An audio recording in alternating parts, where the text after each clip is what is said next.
नमस्ते हमारे प्यारे प्यारे भाइयों, कैसे हैं। दिल्ली पुलिस कांस्टेबल का पेपर एसएससी लेने लग रही है। यूपीएसआई का पेपर होने वाला है। रेलवे भी अपने पेपर करा रहा है। पर इन सब की एक बहुत गंदी आदत है। इन्होंने एक बार जो क्वेश्चन बैंक बना दिया, तब तक उसको पूरा निचोड़ नहीं देते ना। एक एक सवाल जब तक 50-50 बार पूछ नहीं लेते, तब तक ये सवाल को पूछना बंद नहीं करते। दिल्ली पुलिस कांस्टेबल के जो पेपर हो रहे हैं उनमें भी यही ट्रेंड देखने को मिल रहा है कि एसएससी वही सब सवाल दोबारा पैक करके बच्चों को दे रहा है जो ऑलरेडी सीएचएसएल में, सीजीएल में सिलेक्शन फेज में आ चुके हैं। तो ये सब सवाल आपको बना लेने चाहिए, पर सबसे बड़ी समस्या यह है कि बच्चों तक ये सवाल पहुंच ही नहीं पा रहे। उनके पास ना क्वेश्चन पेपर है, ना उनके बढ़िया सॉल्यूशन है, ना बच्चों को नए पैटर्न का कुछ पता लग पा रहा है। तो आसान चीज भी अगर बच्चा पेपर में पहली बार देखता है तो उसे वो टफ लगती है। लेकिन मैं ऐसा होने नहीं दूंगा जब तक मैं जिंदा हूं मेरे भाई। चलिए एक और सेट कराते हैं दिल्ली पुलिस कांस्टेबल का, और समझ जाओ यही है। चलो ठीक है, कर दे, आ जाओ, मजे से करेंगे। 15 सवाल बेहतरीन, ठीक है जी। आइए, सोनू और मोनू मिलकर एक काम को 30 दिन में पूरा करते हैं। सोनू मोनू से 20% कम एफिशिएंट है, तो अकेले काम करते हुए सोनू उस काम का 40% कितने दिन में करेगा। ओके, दो लड़का है सोनू और मोनू। सोनू मोनू से 20% कम कुशल है। 20% की फ्रैक्शन वैल्यू 1/5। सोनू मोनू से, यानी कि मोनू की एफिशिएंसी 5 है तो सोनू की एफिशिएंसी 4 है।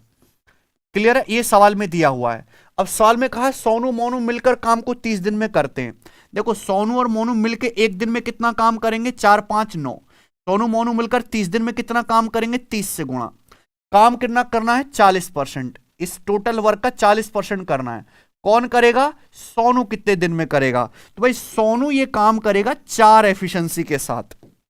4 एफिशिएंसी के साथ तो सोनू को कितना टाइम लगेगा, परसेंटेज से 2 जीरो काट लो, 4 से 4 यानी कि 27 दिन। सही, इससे आसान कोई सवाल हो सकता है। ऑप्शन नंबर यहां पे डी वाला सही है। आइए अगला लेते हैं।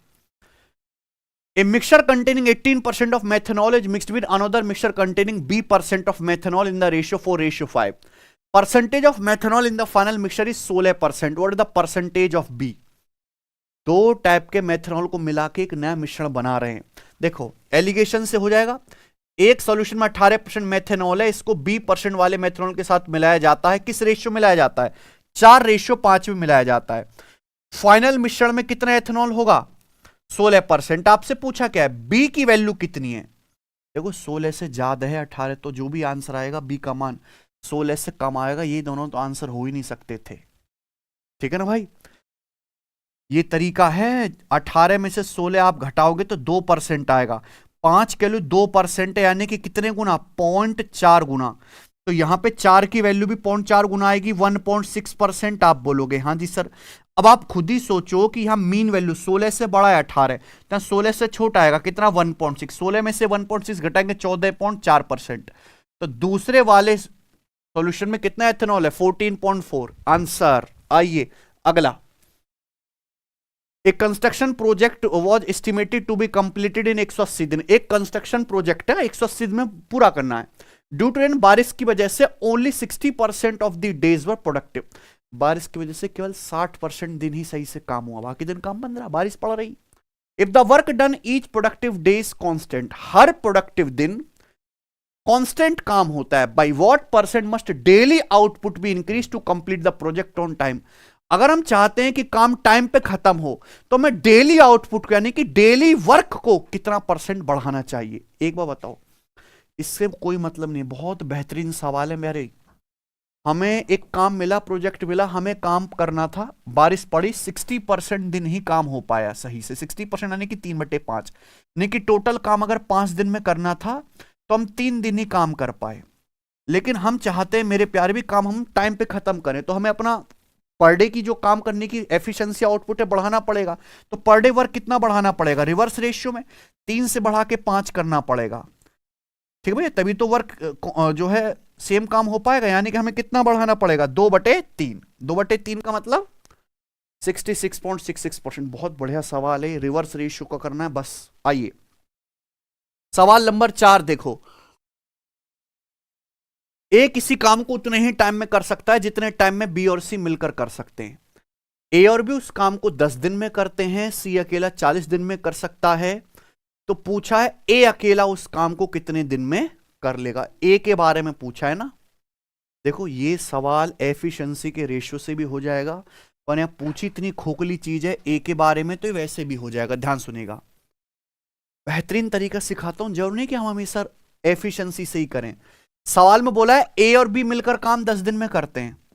आप बताओ ए और बी मिलकर किसी काम को 10 दिन में करते हैं, तो एक दिन में कितना काम करेंगे, 1/10। सी अकेले 40 दिन में काम करता है, तो सी एक दिन में कितना काम करेगा, 1/40। आपसे पूछा ए अकेला वो काम कितने दिन में करेगा। मेरे भाई अगर मैं इसको जोड़ दूं तो तीनों लोग मिलकर एक दिन में कितना काम करेंगे, ये बताओ। तीनों लोग मिलकर 4/40 प्लस 1/40, 5/40 आ गया, यानी कि 1/8। और यही तो सवाल की कमजोर कड़ी है कि ए किसी काम को उतने ही टाइम में कर सकता है जितने टाइम में बी और सी मिलकर कर सकते हैं। यानी कि ए की जो एफिशिएंसी है बी प्लस सी के बराबर है। बी प्लस सी जो है उतना ही काम करते हैं जितना ए करता है, यानी कि बी प्लस सी की एफिशिएंसी ए के बराबर है। तो बी प्लस सी की जगह ए रख दो, तो 2a बराबर आ जाएगा 1/8। यानी कि ए एक दिन में कितना काम करता है, 1/16। ए एक दिन में 1/16 काम करता है, तो ए पूरा काम कितने दिन में करेगा, 16 दिन में। ठीक है जी। इससे आसान तरीका नहीं है मेरे भाई, आ जाओ। The decimal expansion of an irrational number, एक अपरिमेय संख्या का दशमलव विस्तार क्या है। अगर एक इरेशनल नंबर है, अगर आप उसका डेसिमल एक्सपेंशन करोगे तो क्या आएगा बेटा, नॉन टर्मिनेटिंग अशांत दशमलव होगा और नॉन रिपीटिंग डेसिमल होगा। जो इरेशनल नंबर अपरिमेय संख्याएं होती हैं वो शांत दशमलव होती हैं और ना ही किसी पैटर्न को रिपीट करते हैं, नॉन रिपीटिंग होती हैं। ये थ्योरेटिकल सवाल बहुत ज्यादा आने लगे हैं अचानक से, ठीक है ना, इसलिए मैं आपको सारे ही करवा दे रहा हूं। आओ, एक धनराशि पहले साल 8% प्रति वर्ष, दूसरे साल 10% प्रति वर्ष की ब्याज दर पर निवेश की जाती है। अगर कुल ब्याज 1872 रुपए है तो मूलधन कितना था। कंपाउंड इंटरेस्ट है। आप बताओ, आपने पैसा इन्वेस्ट किया, पहले साल ब्याज की दर 8% है, दूसरे साल 10% है, 2 साल में आपको कंपाउंड इंटरेस्ट कितना मिलेगा, 8 और 10 का सक्सेसिव, 8 + 10 + 8 × 10/100, तो कितना आ जाएगा मेरे भाई, 18.8% आपको कंपाउंड इंटरेस्ट मिलेगा 2 साल में। 2 साल में आपको यही तो दे रखा है ब्याज, 2 साल में कुल ब्याज कितना मिला, 1872 रुपए। तो आपसे क्या पूछा है, प्रिंसिपल पूछा, प्रिंसिपल यानी कि मूलधन, 100% की वैल्यू पूछी है ना। कट नहीं रहा भाई, लगभग आंसर है। ऑप्शन तो बहुत दूर दूर है, तो अप्रोक्स करेंगे आप। देखो देखो हो तो गया, ये 18.80 मान लो, समझो ये कितना 1872, यानी कि लगभग 100 गुना है, अप्रोक्स 100 गुना है। 18.80 का 100 गुना 1880 लगभग कितना, 1872, अप्रोक्स 100 गुना है। 100 गुने से हल्का सा कम है ना, यानी कि आपका प्रिंसिपल भी 100 गुना 10,000 से हल्का सा कम आएगा। क्या आंसर है बताइए, समझ में आया ना। तो यानी कि जहां आपको फंसा रहा हो कैलकुलेशन में, आप भी सतर्क हो जाओ और ऑप्शन से उड़ाओ। 7वां सवाल, एक बर्तन में 50 लीटर दूध आ सकता है। सबसे पहले बर्तन में से 5 लीटर दूध निकाला, उतना ही 5 लीटर पानी डाल दिया, फिर मिक्सर बन गया। मिक्सर को बढ़िया तरीके से हिलाया, फिर 5 लीटर निकाला मिक्सर, अब उसकी जगह जो है 5 लीटर हमने पानी डाल दिया। इन 2 प्रोसेस के बाद बर्तन में कितना लीटर प्योर मिल्क बचेगा। तो बहुत बेसिक रिप्लेसमेंट वाला सवाल। एक बर्तन में स्टार्टिंग में कितना प्योर मिल्क है, 50 लीटर। अब 50 लीटर में से 5 लीटर निकालते हो, यानी कि कितना, 1/10, 10%। आप 10% मिल्क निकालते हो तो मिल्क कितना रह जाएगा, 90%, यानी कि 0.9। 2 बार प्रोसेस के बाद बर्तन में कितना दूध बचेगा, सही है, 0.9 का स्क्वायर क्या होता है, 0.81 लीटर, यानी कि 40.5 लीटर। कोई दिक्कत इसमें, आ जाइए। एक व्यापारी अपने वस्तु का अंकित मूल्य इस प्रकार अंकित करता है कि 40% छूट देने के बाद भी कितना लाभ होता है, 15%। वस्तु का अंकित मूल्य बताओ जिसका कॉस्ट प्राइस कितना है, 22,200 रुपए। देखो, अगर दुनिया के किसी भी सवाल में डिस्काउंट और लाभ दिया हुआ है तो ऐसे सवाल में सीपीएमपी का रेशियो निकाल सकते हैं एक स्टेप में। सीपी बटे एमपी क्या होता है 100 minus D upon 100 plus P. Discount कितना है 40%, 100 माइनस 40 60, लाभ होता है 15%, 100 प्लस 15 115, किससे चला जाएगा 5 से, यानी कि 12/23। क्या आपको मेरी बात समझ में आ गई है, क्लियर है। सवाल में कॉस्ट प्राइस 12 की वैल्यू कितनी दी है 22,200 रुपए, ठीक है। और आपसे क्या पूछा है 23 यूनिट की वैल्यू पूछे, 23 की वैल्यू, ठीक है जी। क्या आंसर है होगा बताइए। देखो वैसे तो आप ये चेक कर सकते हैं कि आंसर जो भी आएगा 23 का मल्टीपल आएगा।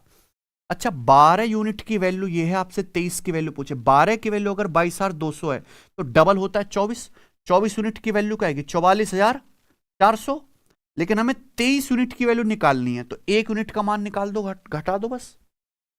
12 यूनिट की वैल्यू है 22,200, तो 24 यूनिट की वैल्यू क्या आएगी डबल 44,400, लेकिन 23 यूनिट निकालना तो 1 यूनिट का मान घटा दो। 12 की वैल्यू अगर 22,200 तो 1 यूनिट क्या आएगा 12 कम 12 और 10 है बे 12 96 12 पंजे, यानी कि इसमें से आपको 1850 घटाना है, लगभग 2000, तो 42,400 ये आ जाएगा आंसर,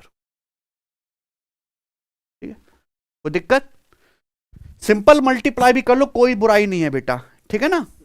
आ जाइए, एक ठोस अर्धगोले का कुल पृष्ठीय क्षेत्रफल संख्यात्मक रूप से समान त्रिज्या वाले एक गोले के आयतन के बराबर है। त्रिज्या क्या है, बहुत बढ़िया और बहुत बेसिक सा सवाल है मेंसुरेशन का। एक ठोस अर्धगोला है हेमिस्फीयर, इसका टोटल सरफेस एरिया किसके बराबर है सेम रेडियस वाले गोले के वॉल्यूम के बराबर है। मैंने मान लिया भाई रेडियस है आर, ठीक है। तो हेमिस्फीयर का टोटल सरफेस एरिया क्या होता है, हेमिस्फीयर का total surface area 3 pi r square. इसकी न्यूमेरिकल वैल्यू जो है गोला है बेटा, ये अब गोले के वॉल्यूम के बराबर। गोले का वॉल्यूम क्या होता है 4/3 पाई आर क्यूब, तो क्या है बेटा बराबर, तो पाई से पाई कट गया, ये देखो 3 तिया 9, 9/4 आ गया, आर क्यूब बटे आर स्क्वायर, आर 9/4 यानी कि 2.25, ठीक है आंसर। आइए अगला लेंगे, एक गोले का पृष्ठीय क्षेत्रफल 44% बढ़ जाता है, गोले का आयतन कितना परसेंट बढ़ जाएगा। आयतन, ये सवाल सीएचएसएल के पेपर में पूरे 8 बार आया है। जब मैं सेट बना रहा था तो मैंने देखा, और ऐसे सवाल का आंसर है 72.8%, ठीक है भैया। ये है सक्सेसिव का खेल, स्टैंडर्ड परसेंटेज 10, 5, 15, 20, 25 दिमाग में याद रहेगा, तो ऐसे सवालों को सॉल्व नहीं करना पड़ेगा। देखो बच्चों, सरफेस एरिया किस में नापते हैं सेंटीमीटर स्क्वायर में, सरफेस एरिया कितना बढ़ गया 44%। तो रेडियस किस में नापते हैं केवल सेंटीमीटर में, तो रेडियस कितनी बड़ी होगी गोले की 20%, क्योंकि 20 और 20 का 2 बार सक्सेसिव करने पर पावर 2 है, तो 44 आता है, याद होना चाहिए। पूछा वॉल्यूम कितना बढ़ जाएगा, वॉल्यूम नापते सेंटीमीटर क्यूब में, 3 बार सक्सेसिव करना है, 20% का 3 बार सक्सेसिव, 20% का 3 बार सक्सेसिव ही आता है 72.8%, ठीक है बच्चों, याद रहेगा। 10 के लिए अगर 10% है तो 2 बार आएगा 21%, 3 बार करोगे 33.1%, 5% है 2 बार करोगे 10.25%, 3 बार करोगे 15.7625%। 24 सेंटीमीटर त्रिज्या वाली एक वृत्ताकार लोहे की प्लेट को गर्म किया जाता है और इसकी रेडियस 1.8% बढ़ जाती है, इसके एरिया में लगभग कितने प्रतिशत की वृद्धि होगी। एक सर्कुलर लोहे की प्लेट है वृत्ताकार, उसकी रेडियस कितनी बढ़ जाती है, इससे कोई मतलब नहीं है, हमें परसेंटेज में बताना है ना। रेडियस बढ़ गई 1.8%, रेडियस किस में नापते हैं सेंटीमीटर में। पूछा एरिया कितना बढ़ जाएगा, एरिया यानी कि सेंटीमीटर स्क्वायर, पावर 2 हो गया ना, तो 1.8 का 2 बार सक्सेसिव करना है, ठीक है। 1.8 का 2 बार सक्सेसिव क्या आ जाएगा, इतना दिमाग में नहीं कर सकते सचिन है भाई, क्या आएगा 1.8 प्लस 1.8 है ना, प्लस 1.8 गुणा 1.8 बटे 100%, ये आएगा। तो 1.8 प्लस 1.8 तो 3.6 आ गया, 3.6% हो गया ना। और ये वैल्यू तो बहुत छोटी है, इसे इग्नोर भी किया जा सकता है, तो 3.6 से हल्का सा बड़ा आएगा, कौन सा था, करिए जी सवाल। यूपीएस आएगा 1144 रुपया को 2 पुरुष 6 महिला 8 लड़कों के बीच बांटा गया है। एक पुरुष, एक महिला, एक लड़के का हिस्सा 3:1 के अनुपात में एक आदमी को कितना मिलता है? बहुत बेहतरीन सवाल है। देखो, 2 आदमी, 6 महिला और 8 पीड़ित, 8 बॉयज के बीच पैसा बांटा जाता है इस प्रकार से कि एक मैन, एक वुमेन और एक बॉय का शेयर कितना है? 3:1। साल में पूछा एक आदमी का शेयर। देखो एक बात बताओ, अगर एक आदमी का शेयर 3 आदमी तो 2 आदमी को कितना मिलेगा? 6। एक औरत का शेयर 2 है, औरत 6 है, 6 औरतों का कितना शेयर मिलेगा? 12। एक लड़के को 1 यूनिट मिलता, 8 लड़के कितना झपटेंगे? 8। तो टोटल कितना बांटा गया? 12, 8, 20, 6, 26। जबकि टोटल पैसा कितना बांटा गया? 1144 रुपए। यही बात है। 26 की वैल्यू है, 26 चौका 104 है ना, और 10, 26 चौका, ये कितना आ गया? 44। तो आपसे क्या पूछा है? एक आदमी को कितना मिलता है? एक आदमी को कितना मिलता है बेटा? 3 यूनिट। तो 3 की वैल्यू क्या है? 44 गुना 132 रुपये आ जाएगा। ये आंसर है। ठीक है ना, यही है। ठीक है बच्चों, आसान सी बात है। आइए सवाल नंबर 13। एक स्कूल ने छात्रवृत्ति परीक्षा आयोजित की। 60% बालक अंग्रेजी में, 70% गणित में और 45% दोनों में पास हुए। कम से कम एक सब्जेक्ट में पास होने वाले बच्चों का परसेंटेज कितना है? देखो, पेपर हुआ, 60% बालक काय में पास हुए? अंग्रेजी में। 70% किस में पास हुए? गणित में। और 45% ऐसे जो अंग्रेजी और गणित दोनों में पास हुए। तो पूछ रहा कम से कम एक सब्जेक्ट, यानी कि या तो इंग्लिश में पास हुए हो, या मैथ में पास हुए हो, या दोनों ही सब्जेक्ट में पास हुए हो, वो पूछा है। यानी कि क्या पूछा है? यूनियन। 60% अंग्रेजी में, 70% गणित में, इसमें से इंटरसेक्शन 45 आप घटा दो तो कितना आ जाएगा? 85। 85% कम से कम एक सब्जेक्ट में पास हैं, ऑप्शन सी। आइए जी, सवाल नंबर आपके सामने 14 बनाइएगा। एक गोदाम में 8 ईंटों के 3 ढेर हैं। ये सीतसल का सवाल है, आ सकता है आपके पेपर में। ढेर ए में ईंट का औसत वजन 112.5 किलो, ढेर बी में 118.75 किलो और ढेर सी में 107.25 किलो है। ढेर, ढेर मतलब स्टेक। स्टेक ए में 12 ईंटें हैं, बी में 8 ईंट है, सी में 16 ईंट है। तो गोदाम में सभी ईंटों का औसत वजन कितना है? ये सवाल है। सभी ईंटों का वेट आपसे पूछा, एवरेज वेट। ठीक है, ऑप्शन काफी करीब हैं, एग्जैक्ट कैलकुलेशन में गुणा काफी ज्यादा करनी पड़ेगी। तो यहां मेरा बेस्ट मेथड, जो बड़े से बड़े सवाल को चुटकियों में उड़ा के रख देता है, डेविएशन मेथड काम आएगा। 3 स्टेक है, ए में 12 ईंट है, बी में 8 ईंट है, सी में 16 ईंट है। एग्जैक्ट वैल्यू की जरूरत नहीं है, क्या ले लो? ईंटों की संख्या का अनुपात। किससे कट रहा है? 4 से। 4 तिया 12, 4 दूनी 8, 4 चौक 16, यही है। ये 3 ढेरों में ईंटों की संख्या का अनुपात है, नंबर ऑफ ईंट। ठीक है ना। पहला जो ढेर है उसमें ईंट का वजन कितना? 112.5 किलो। दूसरे में कितना? 118.75 किलो। तीसरे में कितना है? 107.25 किलो। तो आपसे पूछा है सभी ईंटों का, सभी ईंटों का मतलब समझते हैं, तीनों स्टेक का मिलाकर, ए बी सी का एवरेज वजन कितना है ना। यहां प्लस, वहां आया डेविएशन। ठीक है ना। देखो, जरूरी नहीं कि यहां पे ये आंसर एग्जैक्ट ही हो, ये अप्रोक्स भी हो सकते हैं, क्योंकि टोटल 3, 2, 5, 4, 9 हो रहा है। एक बेसिक तरीका क्या कि सारे ईंटों का आप क्या निकालो भाई, ये किलो में ही तो है एवरेज वेट। सारी ईंटों का टोटल वजन निकालो और उसको किससे भाग दो? ईंटों की संख्या 3, 2, 5, 4, 9 से भाग दो। पर 9 से भाग करके जरूरी नहीं कि आंसर एग्जैक्ट ही आए, इसलिए आप रिस्क मत लेना। बहुत से बच्चे डिजिटल से, यूनिट से करने लगेंगे, दैट इज नॉट मतलब कि हमेशा सही आए, है ना। तो आप बेटा देखो, आंसर 112 के करीब है ना, तो मैंने मान लिया कि सारी ईंटों का एवरेज वजन है 112.5 किलो। सारी ईंटों का 112.5, 112.5 है, ये कितना? 118.75, कितना ज्यादा है? 6.25 ज्यादा है ना। 2 ईंटों का वजन 6.25 ज्यादा है। 112.5 माना है कितना? 107.25 कितना कम है? 5.25। यानी कि 4 ईंटों का वजन 5.25 कम है ना। तो कितना ज्यादा हो गया भैया ये 12.5, और ये कितना कम हो गया 21। 12.5 और माइनस हम चेक कर लेंगे ना, 12.5 और -21 कितना आ गया 12.5 और माइनस का 21 यानी कि 8.5 -8.5 आ गया। तो -8.5 है ये के एक्स्ट्रा सब में बढ़ जाएगा। टोटल ईंट कितनी है 3 2 5 4 यानी कि आंसर एग्जैक्ट। समझ में आया ना बच्चों। तो ये बेस्ट तरीका है, कितना भी बड़ा और कैलकुलेटिव सवाल क्यों ना हो 1 सेकंड में आंसर आएगा मेरे भाई। ठीक है ना बच्चों। ये भी मैंने आपको समझाने के लिए लिखा, ये भी लिखने की जरूरत नहीं है। डेविएशन मेथड की मानना पूरे ढेर का कितना 112.5 उससे कंपेयर किया, ये तो 112.5 ही है, 6.25 ज्यादा है। कितना ज्यादा हो गया 2 ईंटों का 12.5, यहाँ 5.25 कम है, 4 ईंटों का कितना कम हो गया -21, 12.5 और -21 कितना आ गया -8.5। टोटल ईंटों की संख्या कितनी है 3 2 5 4 9, 9 से भाग कर देंगे। ठीक बच्चों। अब बताओ, काफी थोड़ा थोड़ा तो गैप है, अगर 9 से 8.5 देखे तो लगभग एक बार कटेगा, ये लगभग 9 ही है 8.5, 9/9 एक बार, यानी कि आंसर क्या आएगा 111.5 के करीब है ना।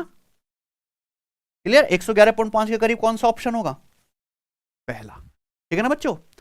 अरे ये 8.5 है, 9 से लगभग एक बार कटेगा 111.5, हालांकि ये जो है छोटी संख्या है, एक से छोटा आएगा, तो आंसर जो आएगा 111.5 से हल्का सा बड़ा आएगा, यही है ना।